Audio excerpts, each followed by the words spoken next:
दोस्तों पेट्रोल का price 100 rupees को पार कर चुका है। एथेनॉल ब्लेंडिंग लगातार बढ़ती जा रही है। ऐसे में हर कोई चाहता है उनके पास एक ऐसी गाड़ी हो जो कि ज़्यादा से ज़्यादा माइलेज निकाल के दे। और एक ऑप्शन जो कि सेफ़ और फ्यूचर रेडी माना जा रहा है वो है हाइब्रिड कार्स। तो ऐसे में हम आज आपके लिए लेकर आए हैं टोयोटा हाई राइडर का स्ट्रॉन्ग हाइब्रिड ऑप्शन, जिसको हम गाज़ियाबाद से वृंदावन लेके जाने वाले हैं और हमारे साथ में पूरी फैमिली भी ट्रैवल करने वाली है। तो आइए जानते हैं कि हाईवे जैसी कंडीशन में फुल फैमिली लोड के साथ ये हाइब्रिड कार क्या रियल वर्ल्ड माइलेज निकाल के देती है। दोस्तों हम माइलेज टेस्ट के लिए टैंक फुल मेथड का यूज़ करेंगे, क्योंकि वहाँ पर जो माइलेज निकल के आता है वो काफ़ी ज़्यादा एक्यूरेट होता है। ये देखो भाई, इतना फ्यूल है कि हमारी फिंगर डूब रही है।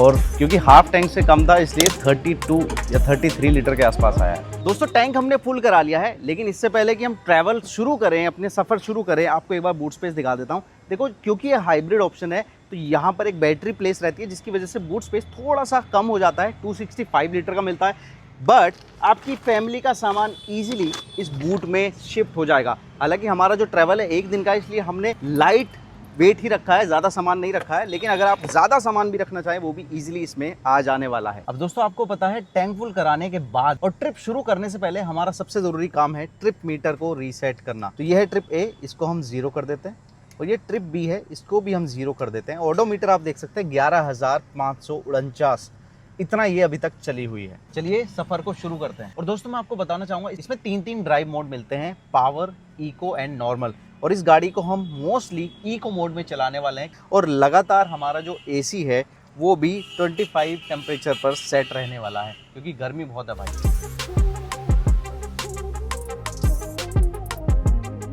दोस्तों अभी हम गाजियाबाद के सिटी ट्रैफिक से निकल रहे हैं, और यही वो जगह है जहां पर गाड़ी की हाइब्रिड टेक्नोलॉजी सबसे ज़्यादा काम आती है। हाइब्रिड टेक्नोलॉजी की सबसे अच्छी बात मुझे ये लगती है कि जब आप लो स्पीड पर चल रहे होते हैं तो कई बार ये गाड़ी प्योर ईवी मोड में शिफ्ट हो जाती है, इलेक्ट्रिक मोड में शिफ्ट हो जाती है। यानी जब आप पार्किंग में होते हैं या हैवी ट्रैफिक में होते हैं तो इंजन कई बार तो चालू ही नहीं होता, ये सीधा स्टार्ट ही ईवी मोड में हो जाती है। और जब ये ईवी से पेट्रोल मोड में शिफ्ट होती है तो वो ट्रांजिशन इतना स्मूथ है कि गाड़ी चलते हुए तो आपको कई बार पता भी नहीं चलता। तो भाई इसका जो ड्राइवर डिस्प्ले है ना, उसके ग्राफिक्स के जरिए भी आप समझ सकते हैं कि कब ये बैटरी में चल रही है और कब इसका इंजन यूज हो रहा है। अब ये 2 सिचुएशन में ईवी से पेट्रोल मोड में शिफ्ट होती है। नंबर 1, अगर ये बैटरी डाउन होने लगे। नंबर 2, अगर मैं तेजी से थ्रोटल दबाता हूँ, यानी इंजन को ज़्यादा पावर की ज़रूरत महसूस होती है, तब भी ये पेट्रोल में शिफ्ट हो जाती है। और ये जो ट्रांजिशन है बहुत ज़्यादा स्मूथ रहने वाला है। अब क्योंकि ये ऑटोमेटिक गियर बॉक्स वाला ऑप्शन है, तो यहाँ आप देख रहे होंगे पार्किंग, रिवर्स, न्यूट्रल और ड्राइव के अलावा एक बी मोड भी दिया गया है। और ये जो बी मोड है उसका मतलब है ब्रेकिंग, जहाँ डी मोड में ये गाड़ी जो ब्रेकिंग है वो आपके ब्रेक पैड पे निर्भर करती है और आपको मैनुअली ब्रेक करने पड़ते हैं तब जाके रुकती है। लेकिन जैसे ही आप इसको बी मोड में शिफ्ट करते हैं, अब ये गाड़ी जैसे ही आप थ्रोटल को छोड़ेंगे अपने आप ब्रेकिंग करने लगती है। और ये जो ब्रेकिंग है इंजन ब्रेकिंग के ज़रिए होती है, जिसका मतलब है कि आपके जो ब्रेक पैड हैं वो इस्तेमाल नहीं हो रहे, ना ही आपको ज़्यादा अपने ब्रेक को दबाने की ज़रूरत है। ये ईवी मोड में मिलने वाले रीजनरेटिव ब्रेकिंग की तरह है, यानी जैसे आप थ्रोटल छोड़ेंगे इसकी बैटरी भी चार्ज होने लगती है। अब चलते चलते इसके कुछ फीचर्स भी आपको बता देता हूँ। देखो टॉप मॉडल में आपको ये एक डिस्प्ले मिल जाता है जो कि टच स्क्रीन डिस्प्ले है, बहुत अच्छे से काम करता है। साथ में वायरलेस कनेक्टिविटी, यानी Apple CarPlay, Android auto wirelessly support करता है। और ऑटोमेटिक एसी यहाँ पर मिल जाता है, और नीचे आपको वायरलेस चार्जिंग भी दी गई है, यानी ओवरऑल वायरलेस कनेक्टिविटी आपको देखने को मिल जाएगी। साथ में ड्राइवर के लिए भी डिजिटल डिस्प्ले देखने को मिल जाएगा। और भाई आपको इसमें फ्रंट में वेंटिलेटेड सीट्स दी गई हैं, जिसके जो स्विच है वो यहाँ पर आप देख सकते हैं। यहाँ से आप वेंटिलेशन को कंट्रोल कर सकते हैं। यहाँ पर एक ईवी मोड के लिए बटन है और ड्राइव मोड आप यहाँ से स्विच कर सकते हैं। बच्चों का और बड़ों का फेवरेट फीचर वो है, क्या है इस फीचर का नाम? सनरूफ, यानी पैनोरामिक सनरूफ दिया गया है। और भाई इस सनरूफ की सबसे खास बात है कि ये ओपन होता है, वो भी कहाँ तक, ये आप खुद देख लो। दोनों शेड जो है आगे और पीछे वाली, दोनों की दोनों ये खुल जाती हैं, जो कि आपने शायद ही किसी गाड़ी में देखा होगा। इसमें आपको 360 डिग्री कैमरा भी दिया गया है, जिसके ज़रिए आप इजीली इस गाड़ी को टाइट पार्किंग स्पेस में पार्क कर सकते हैं। और भाई सेफ्टी के लिए आपको 6 एयरबैग, ESP, हिल होल्ड जैसे कई फीचर्स मिल जाने वाले हैं। अब बात कर लेते हैं इसकी परफॉर्मेंस की। इसके हाइब्रिड सिस्टम की जो कंबाइंड पावर है ना, वो 115 हॉर्स पावर के आसपास है।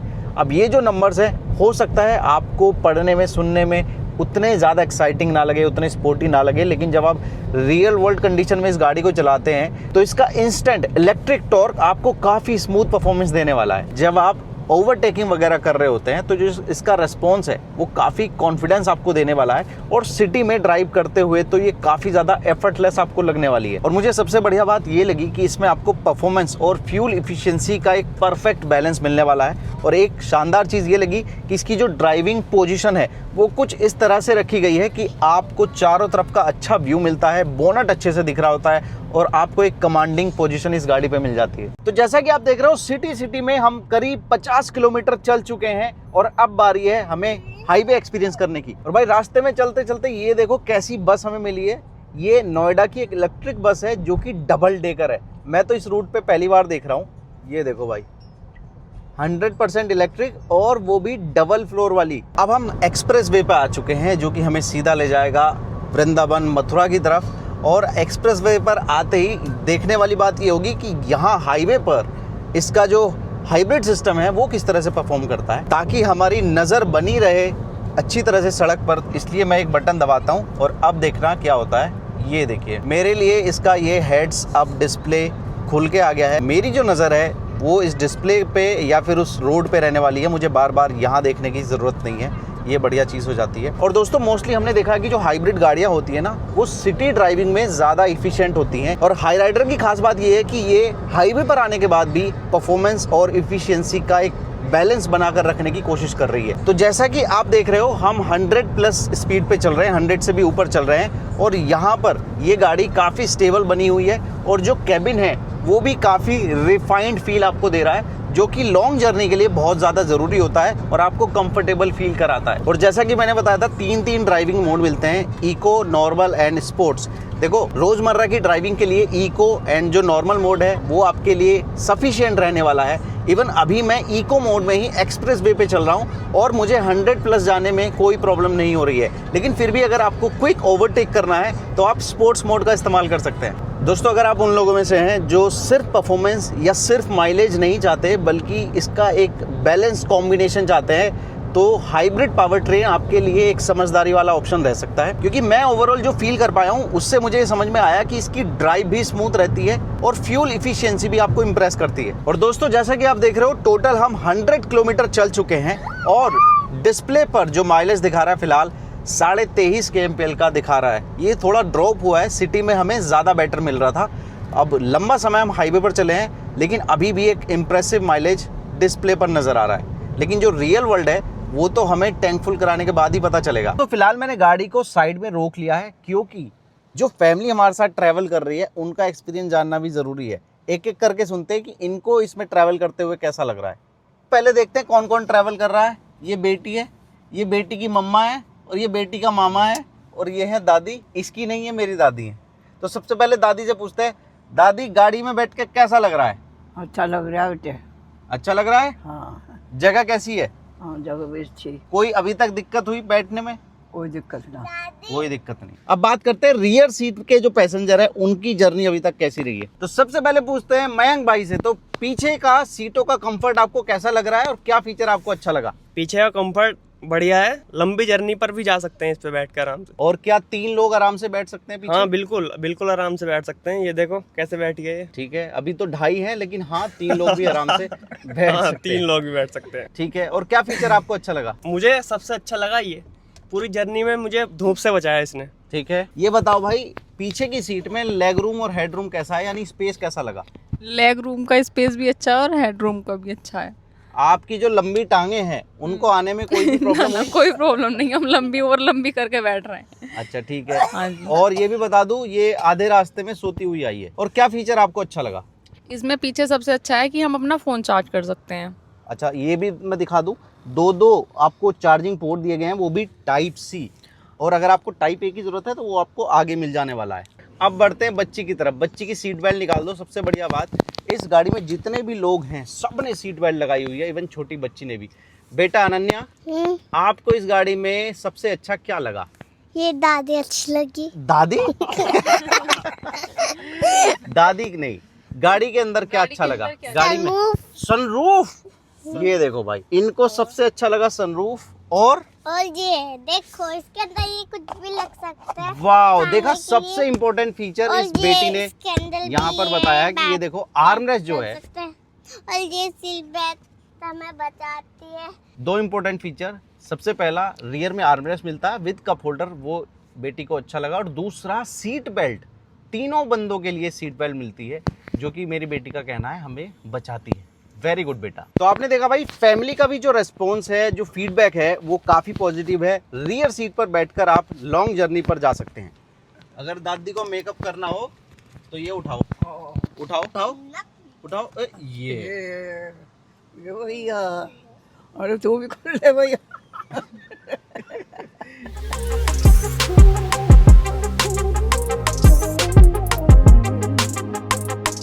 अब देखो, वृंदावन बहुत ज़्यादा दूर बचा नहीं है, तो लास्ट चीज़ की बात करते हैं, जो कि है राइड कंफर्ट। तो राइड कंफर्ट की बात करेंगे ना, तो हाई राइडर अपने सेगमेंट की सबसे बेस्ट एसयूवी में से एक फील होती है, सबसे कंफर्टेबल एसयूवी फील होती है। सस्पेंशन को इस तरह से ट्यून किया गया है कि छोटे गड्ढे, बड़े स्पीड ब्रेकर या थोड़ी ख़राब सड़क भी कैबिन के अंदर ज़्यादा फील नहीं होती है, ज़्यादा महसूस नहीं होती है। और फैमिली के साथ लॉन्ग ड्राइव पर ये कंफर्ट और भी ज़्यादा एप्रिशिएट होता है।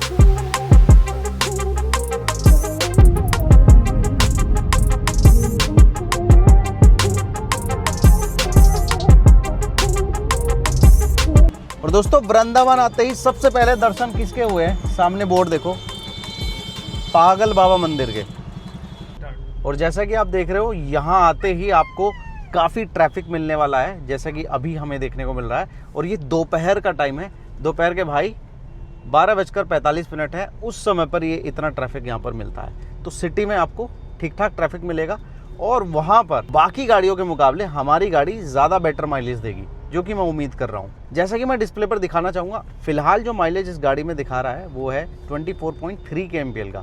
लेट्स सी ये थोड़ा बहुत इम्प्रूव होता है या डाउन जाता है। दोस्तों, वृंदावन में 12 बजे से 4 बजे तक जो सारे मंदिर हैं वो बंद रखे जाते हैं, यानी आप किसी भी मंदिर में इस वक्त एंट्री नहीं पा सकते। और बाई चांस हमने भी वृंदावन में इसी वक्त एंट्री की है, ऐसे में हमारे पास वेट करने के लिए काफ़ी ज़्यादा टाइम है। पहले हम करेंगे लंच करने के बाद हम थोड़ा सा गाड़ी से यहाँ घूमेंगे, और उसके बाद फिर से टैंक फुल करा के आपको इसका माइलेज बताएंगे।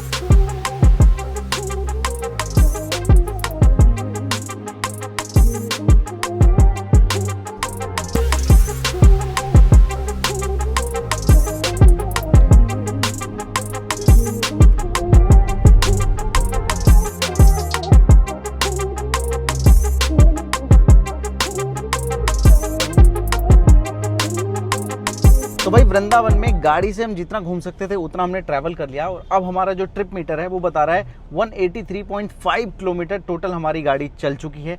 इसमें मैं बताना चाहूँगा आपको, लगभग 35% हमने टोटल सिटी ट्रैवल किया है, गाजियाबाद का सिटी प्लस ये वाला सिटी, और लगभग 65% हम हाईवे पर चले हैं।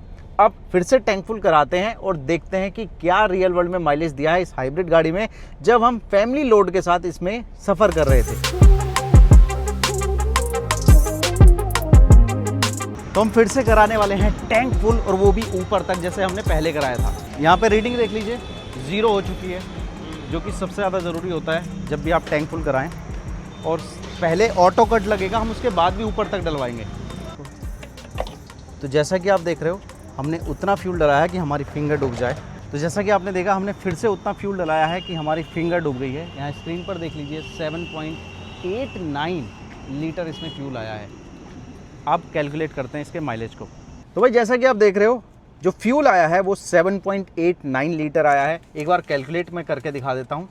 तो जो हमारी गाड़ी चली है 183.5 किलोमीटर चली है, इसको हम डिवाइड करते हैं 7.89 से, तो यहाँ आपके सामने 23.25 kmpl का माइलेज इस हाइब्रिड गाड़ी ने रियल वर्ल्ड में निकाल के दिया है। वो भी तब जब हमने इस गाड़ी को सिटी ट्रैफिक में भी यूज़ किया है, जिसमें हमने बम्पर टू बम्पर ट्रैफिक भी फेस किया है, और इसके बाद हमने इसको एक्सप्रेस वे पर 80, 90, 100 ऐसी स्पीड पर भी ड्राइव किया है, और पूरी फैमिली लगातार हमारे साथ में थी।